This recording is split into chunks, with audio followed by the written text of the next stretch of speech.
What's up, everybody? Squirrel Man's back again. Yep, still at home. Hell yeah, this is officially my first day off. Because one thing that's cool about my company is they don't count the days traveling to or from the yard as a day off, which is awesome. So I got my rental car yesterday early in the morning, drove home, but that doesn't count as a day off, even though I got home at I think around 1 o'clock in the afternoon. So that was pretty decent because it doesn't always work out like that. Sometimes you end up getting home late. But yeah, that doesn't count as a day off. So today is officially my first day off. So that's cool. Um, you guys seem to like the prison content. That wasn't really the point of making this whole channel, but if you guys keep asking for it, I'll keep uh, giving it out little by little. The one thing I like about being able to do that is because um, every prison related video you see on the internet is always from the point of view of the inmate, and I think there's nothing you could do about it. That's just the way it is. But one thing I have to say about that is, yeah, that's other people speaking on their experiences. Whatever, I respect that. Whatever, I'm not gonna say anything about that. But one thing that bothers me about the whole prison uh, experience, whatever you want to call it, is that every freaking time you watch a movie or a TV show about a prison, it's always told from the point of view of the inmate, and they always glorify the inmates and make them into heroes. Which I'm not gonna bash everybody who's ever served time, because I met a lot of inmates that were really good people. They were just in there for a whatever crime. They weren't a violent person. They weren't pedophiles or anything like that. I've had friends that served time. I've had friends that served time that I wrote letters to all the time. I had a friend that served time he did 3 years. And I wrote him letters all the time, because he was a good person. He just made a stupid mistake. But the real point of this video was to talk about correction officer training. What I went through back doing my time. I can't say what it's like right now at this moment, but I like to be able to speak Virginia versus North Carolina because I work for both of them. Right out the gate, I can tell you Virginia was just better all around, better. They had a real ranking system. So when you first got certified and you were out of the academy and all that, they gave you these things. They called them mosquito wings.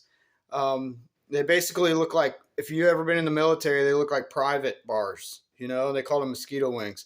So, and that signified that you're not only certified now, but you're in your first year as a corrections officer. And this was for Virginia, so I don't care how it is in Nebraska or Idaho. This is in Virginia, right? Everybody's different. But then once you reach the end of your first year, you get in your second year, they give you a second wing. So it looks kind of like corporal wings, for you military guys out there. Now, I thought that was cool because right out the gate, you have a rank. See, now in North Carolina, they don't do that. You're either an officer or a sergeant and above. And I thought that was stupid and absolutely ridiculous, because look at it this way. Let's say you've been working for North Carolina for 10 years. You have all this experience. You're a senior officer, right? But you're not a sergeant, right? You're still just an officer, right? And then I get hired yesterday. They put me on the floor, and within a week, I get this huge ego, and I don't want to listen to anything you have to say. And technically, I really don't have to, because you're not a senior over me. You're not a higher ranking officer in any way, shape, or form. You're equal. Even though I've only been here for 5 minutes and you've been here for 10 years, I really don't have to listen to anything you say. And I'm telling you, that happens all the time with these newbie officers that think they know everything. They come in there, they're all the same. The ones that do this, they're all the same. They come in there, they get a little bit of experience, and then they walk around with their chest puffed out like they know everything. And I'm like, dude, you don't know shit. You're just a guy waiting to be made an example out of. That they're all the same. But when I was in Virginia, it's totally different, man. These new, if I'm working with a guy, he's been there 3 years. He technically has rank and file over me. I have to listen to what he says, and I think that's how it should be. It should be like that in any way, any shape of law enforcement or the military. They need a ranking system. So that was like the biggest thing that disturbed me as far as working Virginia versus North Carolina. The real reason they said that it was like that was because Virginia was a paramilitary system, and North Carolina wasn't.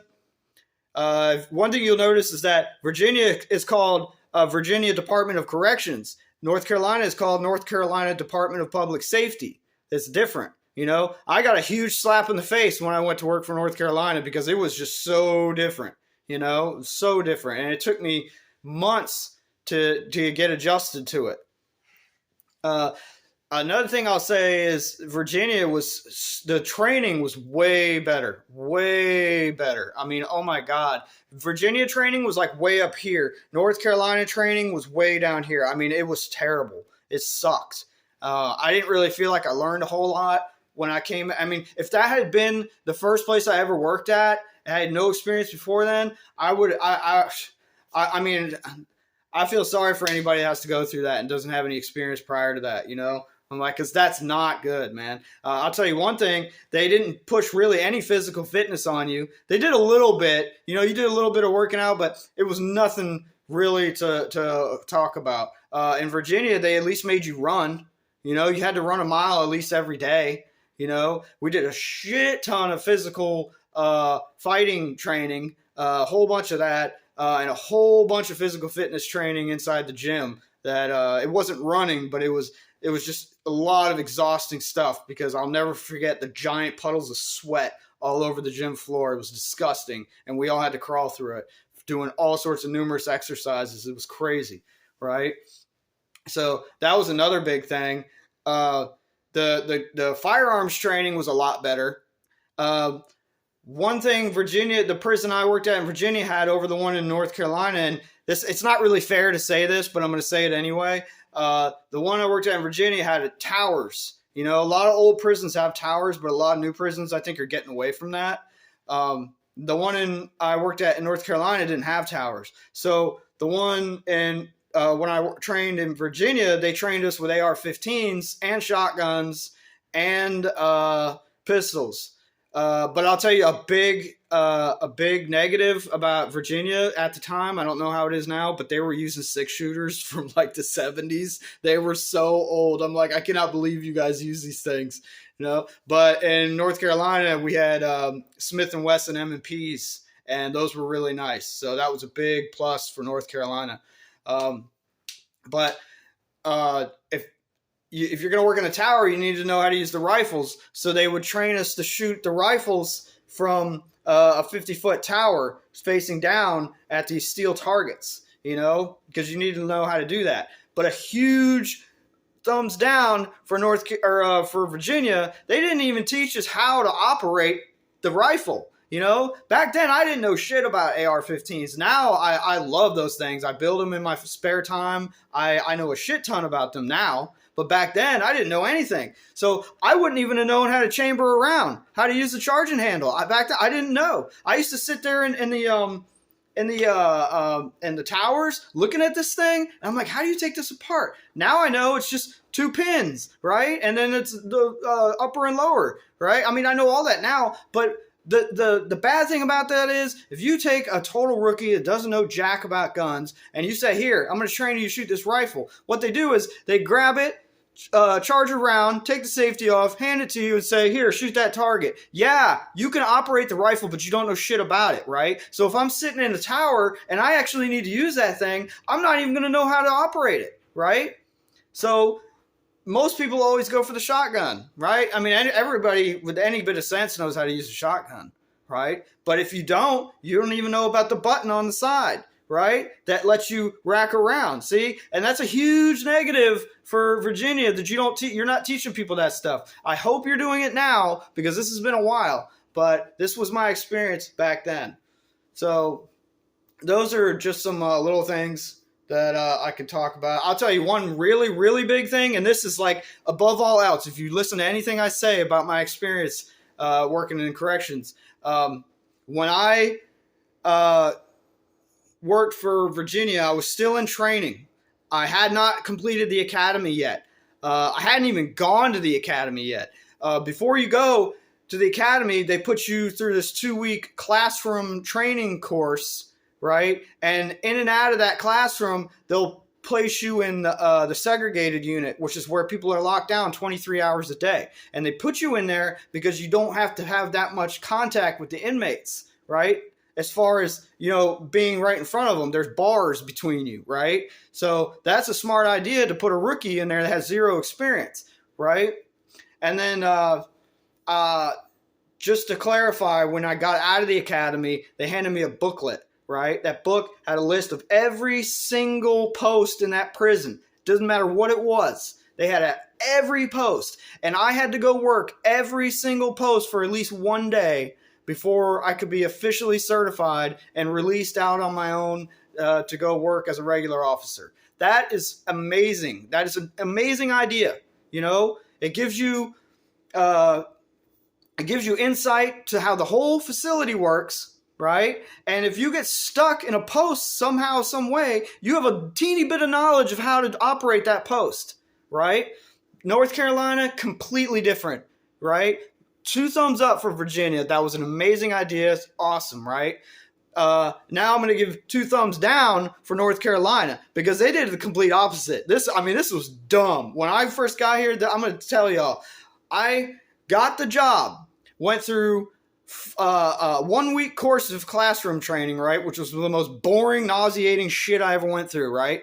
And then they give you a uniform and say, report to this post, which was the green unit, medium unit, and you just work every day, right? But you're not certified. You don't have anything on paper to show that you're certified and you've had training. But yet they're putting you around inmates all day long for 12 hours a day.